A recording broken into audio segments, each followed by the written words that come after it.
Baiklah, karena besok kita ada upacara bendera, Bapak tunjuk Andre sebagai pembaca doa ya. Oke Pak, siap.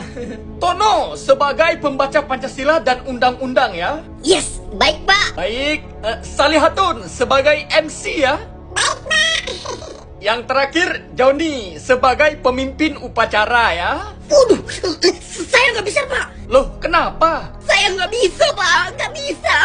Perut saya sakit, kepala saya pusing, kaki saya pincang-pincang Pak. Alasan kamu? Udah, pokoknya kamu besok pemimpin upacaranya. Aduh, gimana ini?